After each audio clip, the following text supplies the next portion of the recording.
Welcome to Clued in Mystery. I'm Sarah. And I'm Brooke, and we both love mystery. Hi, Brooke. Hi, Sarah. Well, it's time for one of our favorite type of episodes. Yes, we're doing another What Would You Do episode where we discuss the plot of a book, talking about what we would do if we were in the shoes of the main character.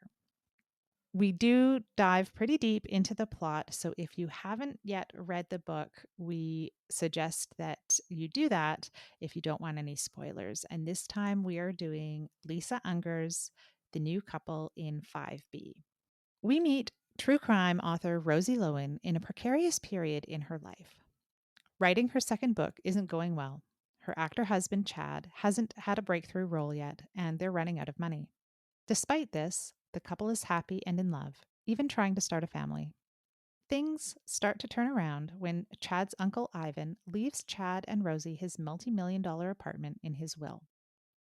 Ivan's estranged daughter, Dana, is understandably upset and, in a burst of anger, says to Rosie that Rosie doesn't know her husband as well as she thinks she does.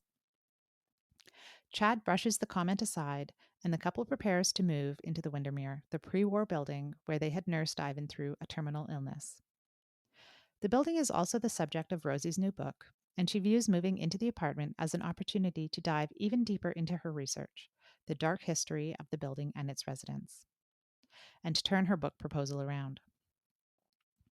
The neighbors are welcoming, and though Rosie had met and liked Charles and Ella, their immediate neighbors, when she and Chad were caring for Ivan, something feels a little off with them. Through her research, Rosie discovers that their apartments were originally a single unit, and Charles's family were among the first to live in the building. In fact, most of the residents have lived in the Windermere for decades, but Rosie struggles to find anyone willing to talk about its history. Rosie finds a box and a letter that Ivan had left for Dana and arranges to give it to her, hoping that it might begin to patch things with the last of Chad's living relatives. He had no siblings, and his parents died in a car accident when he was a teenager. On her way to Dana's, the box is misplaced. Rosie arrives at Dana's studio with her friend Max, who is an editor at the publishing house that has just purchased Rosie's book for a healthy advance, and the pair find Dana dead. The box turns up in Rosie's apartment without the letter, and not for the first time, Rosie questions whether she can trust her memory. It seems that Rosie's neighbors know everything about her life, and this is making her uncomfortable, especially as she continues to wonder about Dana's box and her death. The building has recently installed a system that alerts the doorman Abi when anyone calls his name. The building's older residents say this feature is a comfort, but it adds to Rosie's growing unease around the doorman who seems to never leave. She's also unsettled by her periodic sighting of a ghostly child in the halls. As readers, we discover before Rosie does that Charles and Ella's young son died in a tragic fall down the elevator shaft. The couple who owned Ivan's unit before him also had a tragic past, and the wife, Willa, had been having an affair with Abi, who has been the Windermere's doorman for at least 6 decades. Rosie becomes pregnant, but loses the baby the same night that another resident, Xavier, whom Rosie had arranged to meet with to hear his theories about the building, appears to jump to his death. Rosie's sister shows up because she is worried for Rosie. Their family comes from a line of seers and psychics, though Rosie has distanced herself from them, believing her father to be more adept at fraud than fortune telling. Rosie begins to worry when she can't reach her husband, who is supposed to be on set of the TV series he has recently been cast the lead in. The police are also looking for him after Ivan's former nurse is found dead. Rosie visits Charles and Ella, and it turns out that they have been poisoning her and Chad in the hopes of securing their apartment so they can restore their units into one. They are responsible for Xavier's death and kidnapping Chad. A few months later, Rosie realizes that Chad was behind Dana's death and, when Chad was younger, the deaths of his girlfriend and his parents. The book closes with Rosie visiting her family home to welcome her sister's baby. Thanks, Sarah. That was an excellent summary of what is a really involved book. There's a lot going on in this story. There is definitely a lot going on, and it kind of gets a bit wild at the end, I think. Yes, I agree. But let's start our what would you do questions back at the beginning. So they find out that they're going to be the recipients of this amazing apartment. And when she goes to let their current landlords know that she'll be canceling their lease, what would you do when you find out that your husband already canceled the lease like 2 weeks before? Yeah, and this is when he has said he didn't know that Ivan was planning to give them the apartment. And Rosie makes a point of saying that Chad is not a particularly administrative Mhm. person. And so for him to take on something like canceling the lease is very out of character. So I think for me, I would be, what is going on? Maybe he wasn't truthful about the situation. And that's how he explains it to her. He says, yeah, Ivan had mentioned that he was planning to give me the apartment. And I just was so excited that I canceled the lease. Right. Yeah, it would definitely, perk my ears up. Like, this is an interesting situation. Yeah. But, she loves Chad and is willing to set that aside. Yep. So, what would you do, Brooke, when you are certain that you had brought this box down to the front, seen the doorman, loaded into the taxi, and then when you arrive at the destination, you find that the box is not there? Yeah, this is probably the biggest turning point, what would you do, that we really get to in this story. I think that I would make a bigger deal out of it because she goes back and the doorman basically just starts gaslighting her like, You didn't have a box with you. I don't know what you're talking about." And it becomes this he said she said situation.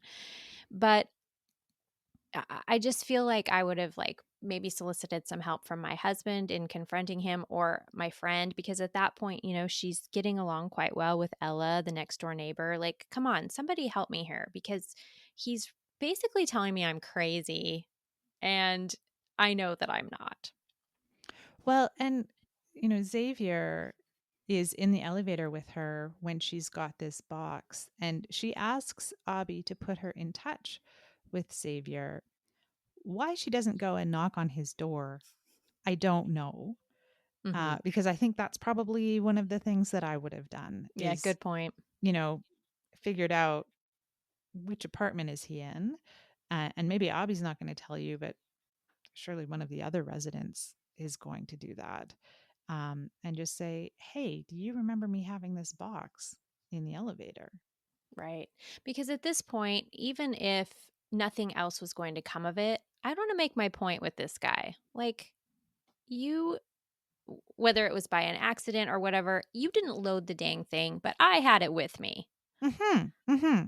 Yeah. And then it's found in their apartment, right? And Chad is like, well, you mustn't have brought it downstairs. You've got a lot of things on your mind. It You meant to, but you didn't do it. But the Mhm. letter isn't there. Right, and the letter's never found. Right. And at the end, Chad kind of admits that that letter contained an apology from Ivan for having abandoned Dana. And in it, he says, I hope this makes up for it. And it becomes clear that had Dana received that letter, it would have been clear that Ivan's intention was for her to receive the apartment as she had originally claimed, right? But Mhm. because, as we find out, Chad had Ivan sign the apartment over to him and Rosie in his dying days when he probably didn't have the cognitive function to actually know what he was signing. Right. Um, and Chad didn't want that found out.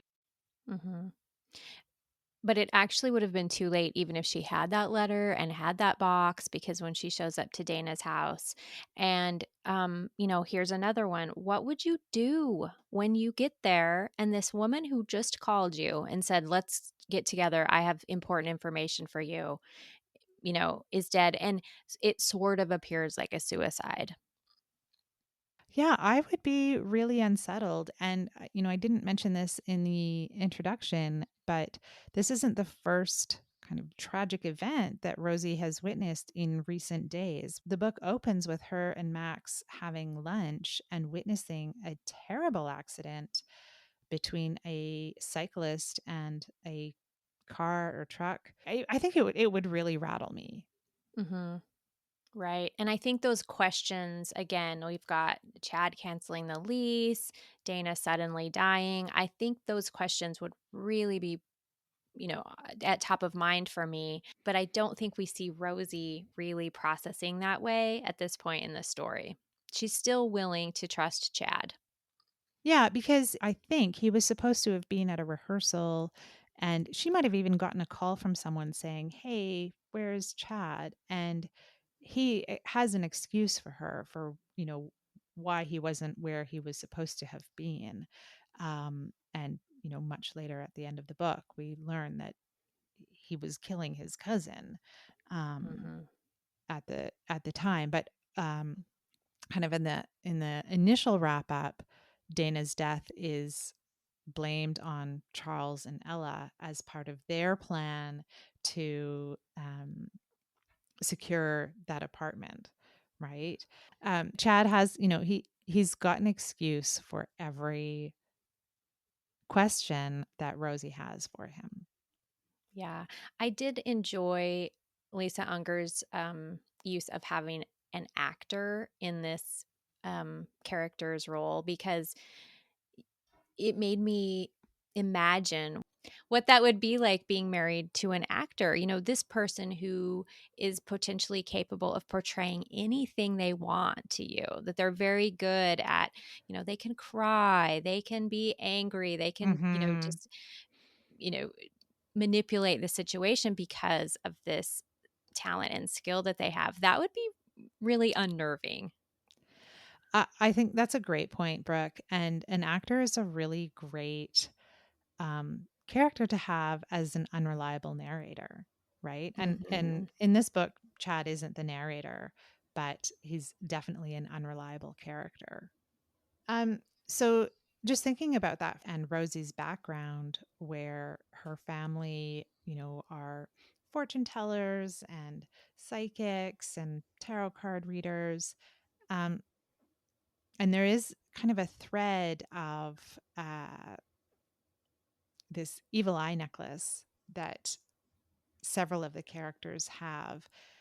If you were Rosie, do you think you would pick up on that a little sooner than she did? Yeah, I see what you mean because she comes from this history that she's trying to, distance herself from. She's trying to convince herself that she doesn't believe in any of that. But the first time she sees it, it's Chad is wearing one, and he explains that Ella gave it to him. She gives it to everyone. It's kind of, a party favor, just a gag. But considering the background of Rosie, I think that would, cause a red flag for her because why that symbol, right? Like it could Hmm. have been anything. It could have been a four-leaf clover. It could have been anything to have. But that would kind of creep me out considering what I would know about that symbol.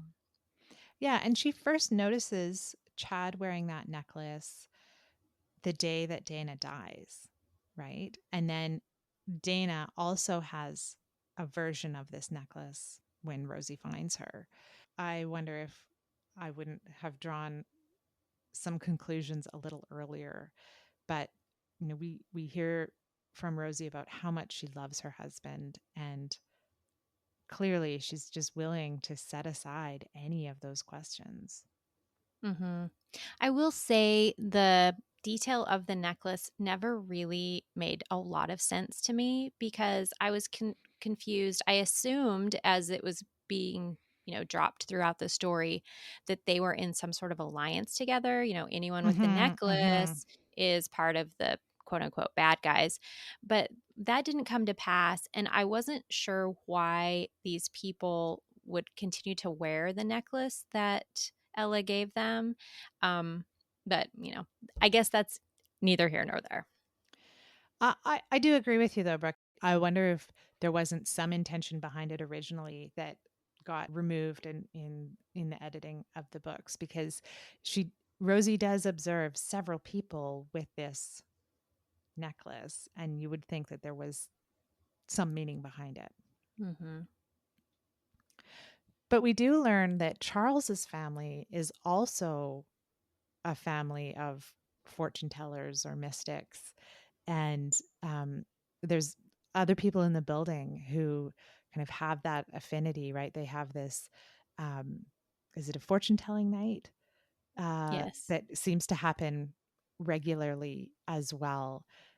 So there's definitely a spiritual element to many of the characters in the book, and there's, some another character that Rosie visits to see as part of her research, and he talks about buildings having memories, and that if the spirit of the building is not good, people will avoid living in that building, right? Mhm. The implication being that the spirit of the Windermere is tainted, as are its residents.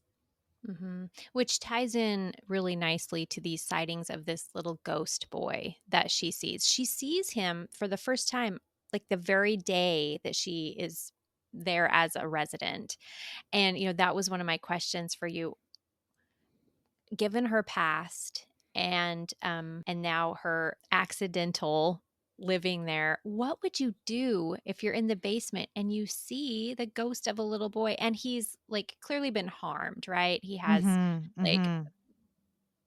lacerations on his face or something.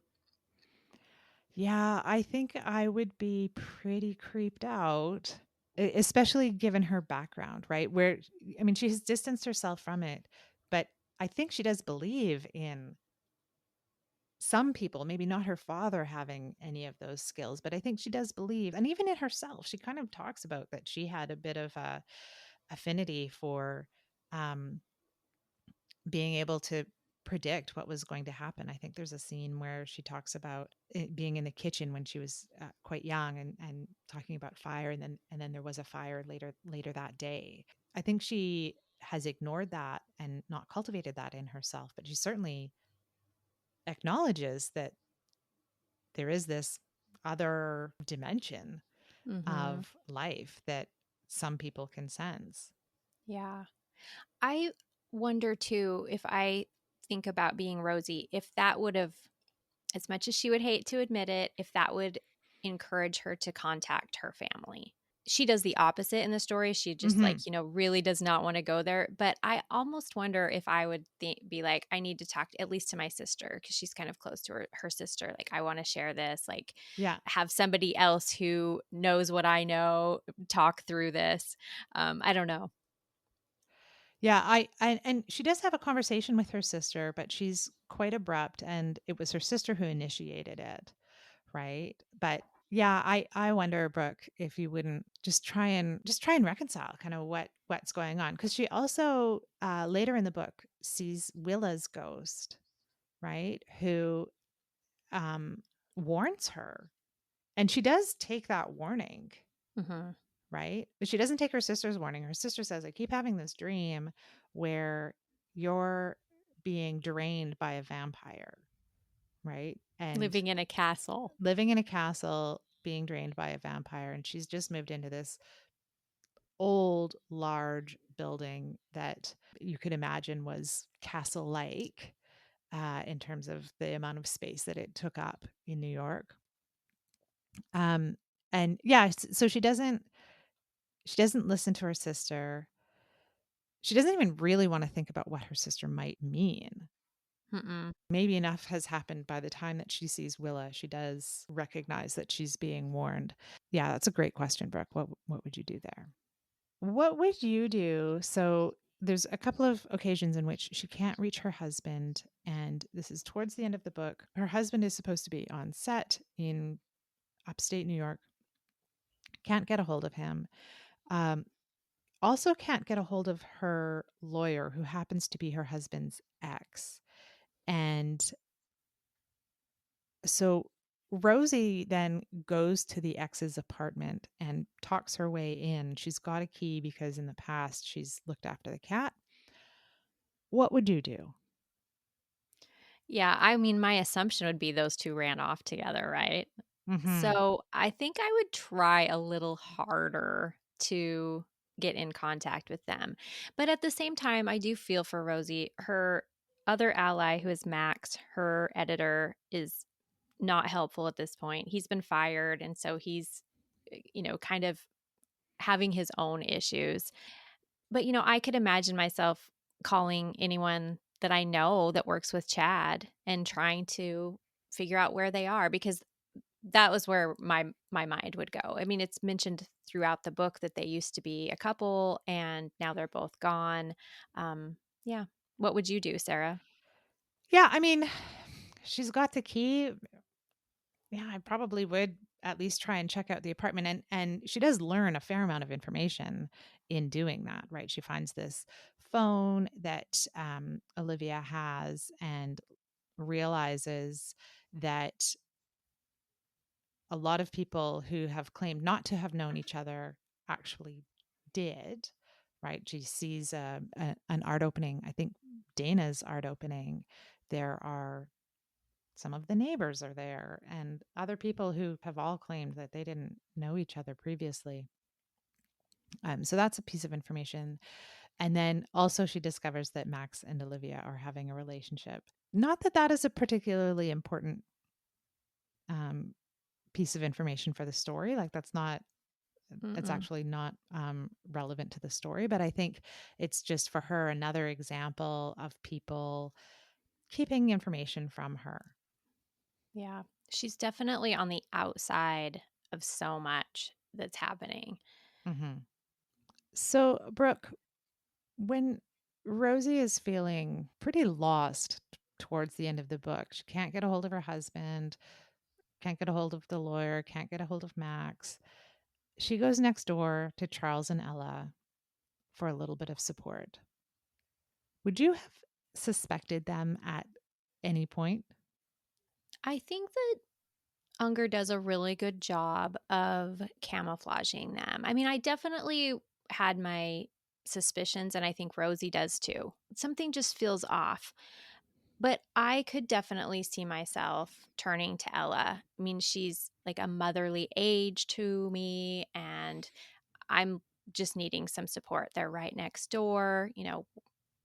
They've been they're that couple that's been married forever, and whatever's Hmm. going on with Chad, like, what do I do? I need some help. So, yeah, I could see myself falling into that trap. Yeah. And too late, she realizes that they are behind a lot of what's been going on. So after Charles and Ella, their trial is in the process of happening.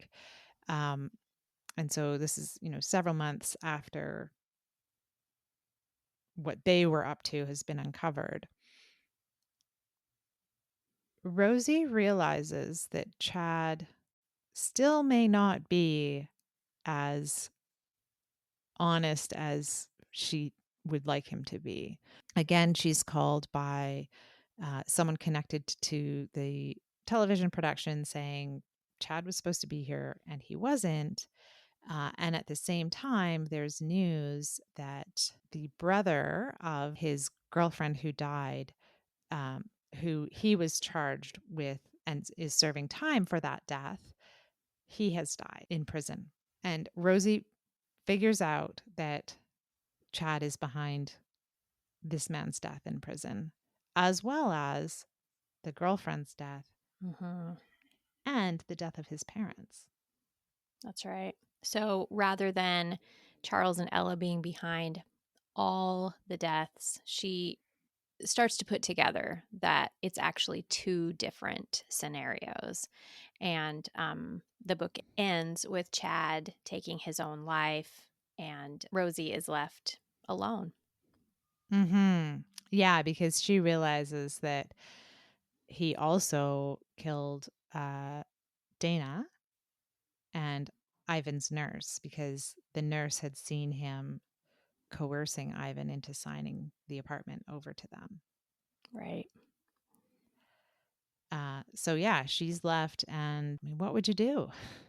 I think that the ending is logical. She does turn back to that family that she had tried so many years to distance herself from. She didn't want to be associated with them. But we see her at home, and her sister has a baby, and she's making some inroads to reconciling with them. And that makes sense to me. I think that that would be the next logical step. Yeah, I agree. I think um, she sells the apartment or is in the process of selling it, which I would also be doing because I just wouldn't Absolutely. want to be associated with that anymore, especially given how it became her home, right? Um, and yeah, I would be just kind of reconsidering some of the decisions that I'd made. Hmm. Well, Brooke, this has been really fun to talk about the new couple in 5B. I think it was a really interesting read, and I was happy that we were discussing it in this way. It was great, Sarah. These are always fun exercises, and we hope that you enjoyed it too, Clued In Mystery listeners. For today, I'm Brooke. And I'm Sarah, and we both love mystery. Clued In Mystery is written and produced by Brooke Peterson and Sarah M. Stephen. Music is by Shane Ivers. If you liked what you heard, please consider telling a friend, leaving a review, or subscribing with your favorite podcast listening app. Visit our website at cluedinmystery.com to sign up for our newsletter, The Clued In Chronicle, or to join our paid membership, The Clued In Cartel. We're on social media at Clued In Mystery.